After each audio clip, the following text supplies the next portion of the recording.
자본주의 경제 역사 12주차 1강을 시작하도록 하겠습니다.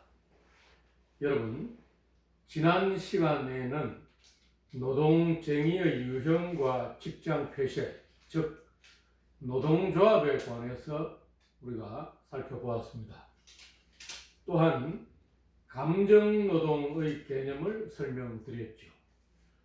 자본주의 경제가 발달하면서 산업사회에서 서비스 사회로 진전됨에 따라 서비스 산업이 폭발적으로 증가하고 그에 따라 서비스 산업에 종사하는 노동자, 즉 감정 노동자들이 늘어난다 하는 말씀을 드렸고, 그와 관련해서 감정 노동에 관한 개념들을 설명하였습니다. 오늘은 자본주의가 발전하면서 산업구조가 변화하고 감정노동에 관해서 좀 더 구체적으로 사례들을 중심으로 여러분에게 설명을 드리도록 하겠습니다. 여러분 잘 아시다시피 산업구조에 관해서 1차 산업, 2차 산업, 3차 산업 이런 분류가 가장 보편적인 분류이지요. 1차 산업은 농업이나 임업과 같은 이런 가장 우리 인간의 생명을 유지하는 데 필요한 기본적인 옛날부터 발전해 온 이런 산업들을 우리는 1차 산업이라고 부릅니다. 2차 산업은 공장에서 제조하는 제조업을 우리는 2차 산업이라고 부르죠. 3차 산업은 주로 서비스업을 3차 산업이라고 우리가 지칭합니다.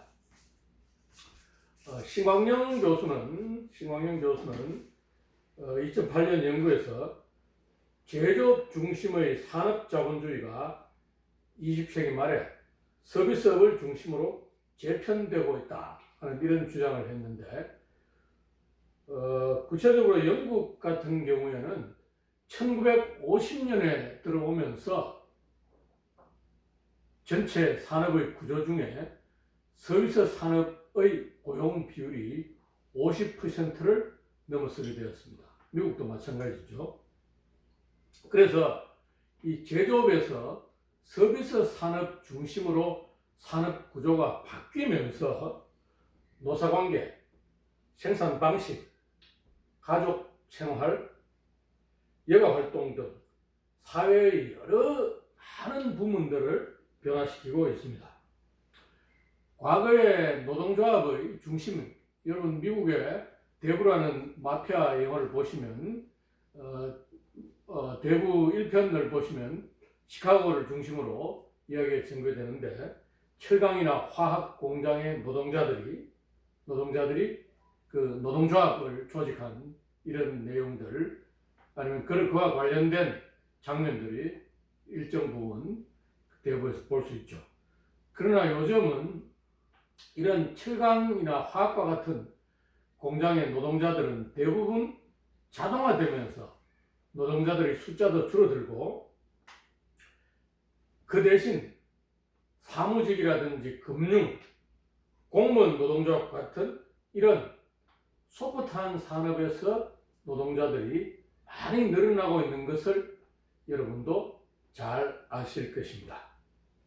그러므로 산업에서의 파워, 즉 이 산업에서 이 권력 관계가 제조업에서 또 유통업으로 이전되고 있다 하는 것을 알 수 있습니다.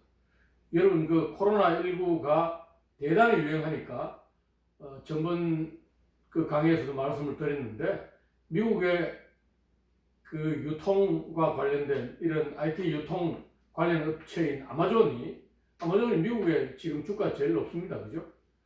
거의 $3,000, 애플이 $300 정도 된다면 아마존은 $3,000에 육박하고 있다. 지금 오늘 제가 검색해 보지 않아서 모르겠는데 4월 26일 기준으로 보니까 $2,700까지 올라갔더라고요. 한 달 좀 사이에 600달러나 주식 가격이 한 주당 올라가는 걸 볼 수 있습니다. 우리나라도 택배업체 쿠팡 같은 경우에도 그 매출액이 엄청나게 늘어났죠. 아직 쿠팡은 영업 이익을 못 내고 적자 상태에 있습니다만, 이런 쿠팡 같은 물류 유통업이 폭발적으로 성장하고 있는 것을 볼 수 있습니다. 중국 같은 경우에도 여러분 마찬가지죠. 그래서 산업에서의 파워가, 옛날에는 이 생산 공장이 생산업자들이 파워를 가지고 있었다면, 이제는 유통업자들이 파워를 가지고 있습니다. 여러분 그 대형 유통업체에 가보시면 자기들이 생산하는 물건들을 없죠. 물론 요즘 노 브랜드라 해서 이 브랜드 없이 자기 업체에서 주문자 생산해서 뭐 이마트 뭐 이런 형태로 그 여러 가지 제품들을 팔고 있습니다만, 이런 것들을 보면 이제 이 유통업으로 그 산업의 파워가 옮겨가고 있구나 하는 것들을 알 수 있고요. 또 이 IT 디지털 기술이 발전하면서 IT 관련 업체들이 또 대단히 부를 많이 소유하고 있는 것을 알 수 있습니다. 여러분 카카오가 현대자동차를 제치고 시가총액에서 더 지금 현대자동차보다 더 많은 그 금액을 차지하고 있다는 그 보도를 여러분 보셨을 텐데요. 그래서 파워블로거, 아니 100만 유튜버 같은 이런 사람들이 사회의 영향력이 대단히 커지는 그런 시대에 살고 있습니다. 여러분 자본주의 경제가 발전하면서 이렇게 서비스 자본주의, 감정 자본주의 형태로 자본주의가 더욱더 빠르게 변화해 가고 있다 하는 것을 알 수 있습니다. 자, 여러분이 잘 아시는 이 문화와 예술 관련된 이런 그 비즈니스 영역들을 한번 살펴볼까요? 과거에는 여러분 그 우리가 좋아하는 가수의 CD를 구입한다든지 아니면 LP판을 구입하는 이런 시대가 있었죠. 그런데 이제는 뭡니까? 여러분 그 스마트폰으로 바로 다운로드해서 음악을 듣고 음원 자체를 다운로드하거나 유튜브에서 검색해서 바로 실시간으로 여러분 듣는 그런 시대에 우리 살고 있습니다. 그래서 문화예술의 소비 형태도 과거에는 뭐 어느 유명 가수가 자기 레코드 LP를 10만 장 팔았다, 아니면 CD를 30만 장 팔았다 하는 이런 것들이 대단히 중요한 그 성공의 그 기준이 되었다면, 요즘 어떻습니까? 여러분 방탄소년단 잘 아시죠? 방탄소년단 7인조 보이그룹 방탄소년단 같은 경우에는 오늘 그 뉴스에도 계속 보도되고 있습니다만, 방탄소년단의 DNA라는 뮤직비디오가 10억 뷰를 달성했다 하는 이런 그 기사를 계속 내보내고 있습니다. 여러분 그 방탄소년단의 보이그룹 7명들 다 알고 계시죠? 진, 슈가, 제이홉, RM, 지민, B, 정국 같은 이런 7명의 보이그룹들이 있는데, 그 중에 진이 가장 27살로 92년생 나이가 많고, 정국 같은 경우에는 가장 97년생 어린데, 아마 이 친구들이 진이 30대 넘으면 소년단이라고 할 수 있을까요? 어떻게 멤버 바뀌는지 한번 두고 봅시다. 자, 그래서 여러분 방탄소년단을 검색해 보시면 방탄소년단의 뮤직비디오 DNA가 10억 뷰, 상상이 갑니까? 10억 뷰. 그럼 작은 것들을 위한 시 7억 9천만 뷰, 페이크 러브 7억 뷰, 아이돌 6억 7천만 뷰. 자, 그러니까 이 뮤직비디오가 유튜브에서 다운로드 된 게 10억이 가깝다는 거예요. 어떻습니까? 전 세계의 많은 팬들이 방탄소년단의 DNA라는 곡을 듣고 있다 하는 것입니다. 이제 우리나라에서 출발한 이 방탄소년단이 전 지구적인 스타가 된 것이죠. 그래서 아마 한국에서 활동하는 것보다는 해외에서 활동하는 것이 훨씬 더 이 많은 날을 차지하는 것이 방탄소년단입니다. 물론 자 그러면 이 방탄소년단과 팬들과의 관계, 이 그 방탄소년단은 이 방시혁이라는 그 엔터테인먼트 회사의 오너가 이 그 론칭한 이 사람에 대해서 상품이라는 표현이 좀 적절치 않습니다만 어쨌든 문화예술의 상품이다 이렇게 얘기할 수 있겠죠.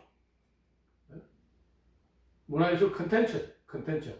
이 컨텐츠를 소비하는 방식이 영국이나 브라질이나 중국이나 인도나 인도네시아에 있는 방탄소년단을 좋아하는 팬들이 어떻습니까? 과거에는 CD를 사거나 이 방탄소년단과 관련된 노래를 듣는 데서 그쳤는데 이제는 뭡니까? 방탄소년단에 대해서 새로운 느낌과 선호하는 감정을 갖기 때문에 아시안 남성들에 대한 인식조차 바뀌고 있고 또 방탄소년단의 멤버인 지민의 생일날 영국 런던에 지하철 광고판을 사서 중국에 있는 팬들이 생일 축하 메시지를 보내고 하는 이런 현상이 보인다. 이것은 우리가 전통적으로 경영학의 마케팅 분야에서 연구해왔던 소비자와 상품, 고객과 상품과의 관계를 뛰어넘는 새로운 유형의 소비 형태다 하는 것을 우리가 생각해 보게 됩니다. 자, 그러니까 자본주의 사회의 이런 디지털 기술과 결합한 새로운 이 문화, 새로운 소비 패턴들이 우리 일상생활들을 이렇게 변화시키고 있다 하는 것을 알 수 있습니다. 또한 이 자본주의 사회의 이 서비스 산업의 정대는 서비스 산업에서의 노동자들을 양극화시키고 있다. 한쪽으로는 전문적인 능력을 가진 전문직, 예를 들면 뭐 변호사라든지 경영 컨설턴트라든지 여러분 아주 전문적인 능력을 가진 이런 고소득 전문직 노동자들과 이 단순한 업무를 수행하는 아주 비정규직 노동자들로 양극화시키고 있다 하는 것을 알 수 있습니다. 그래서 전통적으로 자본가의 계급과는 다른 전문직, 경영 컨설턴트라든지 펀드 매니저 같은 이런 사람들은 본인이 자본을 갖고 있지 않지만 전문 능력을 갖고 있기 때문에 그 전문 능력으로 인해서 많은 소득을 올린다는 거죠. 그죠? 그러니까 과거에는 마르크스가 얘기했던 토지와 노동, 자본 이 가치를 생산하는 그 중요한 원천이었는데 이제 정보나 전문 능력이 가치를 생산하는 이런 하나의 새로운 생산 요소가 되고 있다 하는 것을 알 수 있습니다. 그래서 이런 그 펀드 매니저라든지 경영 컨설턴트라든지 아주 법률 회사에 있는 그 법률 변호사도 포함되지만 법률 전문가들, 변호사 아닌 법률 전문가들 이런 사람들은 자본가 계층과는 완전히 다른 형태의 계층으로서 사회학자들이 바라보고 있고 그 사람들의 행동 양상도 자본가와는 다른 측면이 있다 하는데 많은 학자들이 주목하고 있습니다.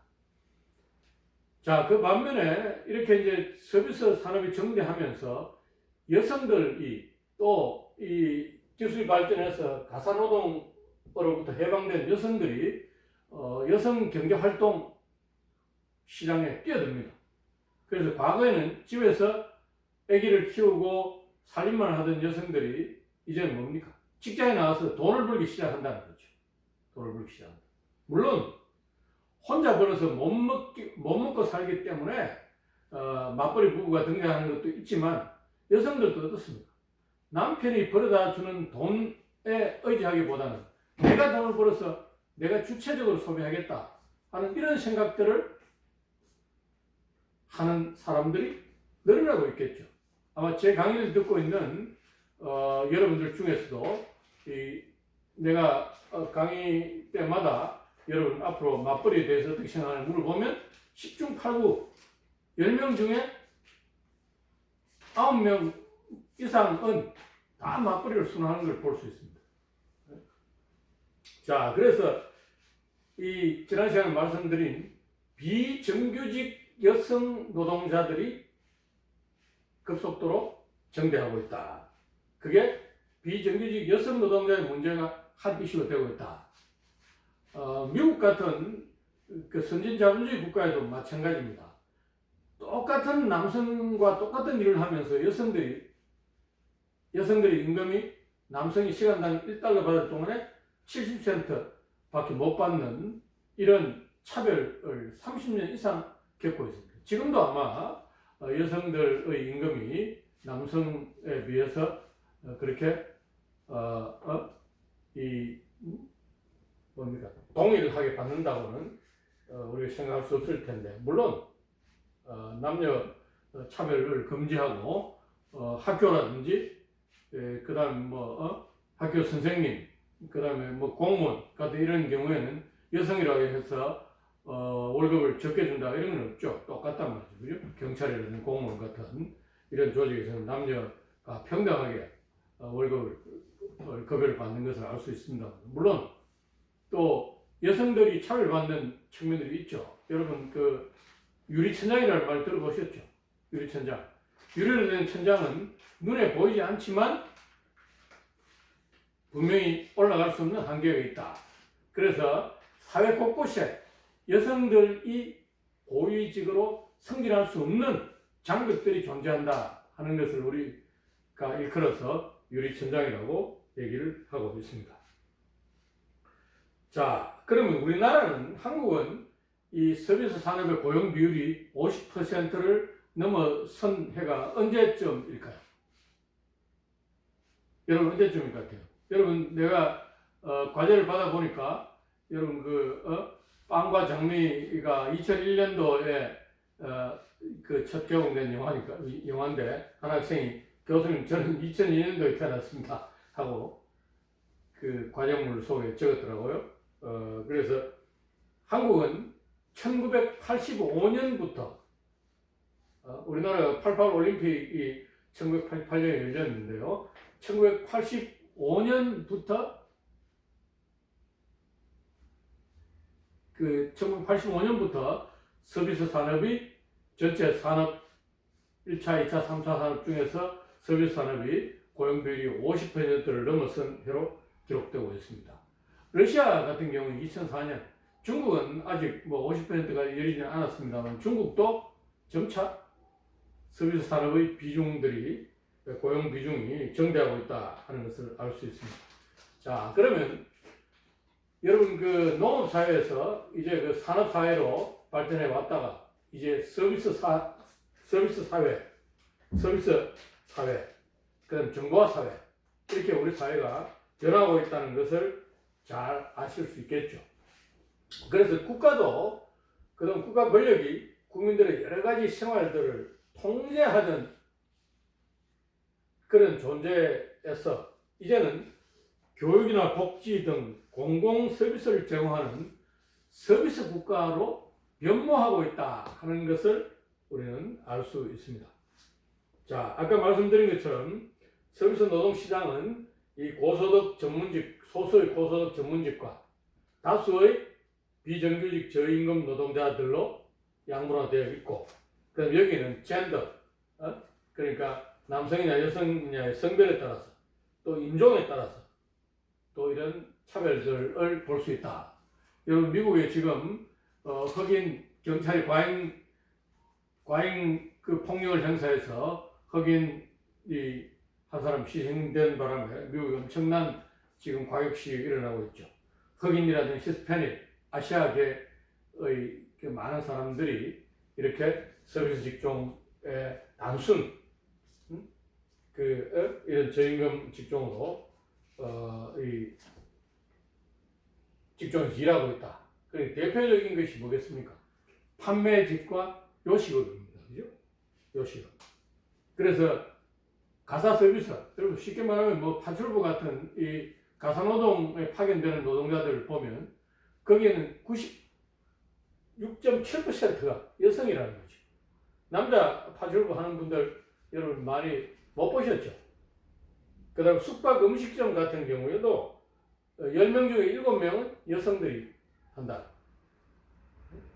그러니까 이것은 간호사, 보육교사, 상담원, 스튜디오스 등 보살핌이나 공감, 관계를 부드럽게 만드는 능력이 요구되는 직업군은 여성들이 대부분 진출하고 있다.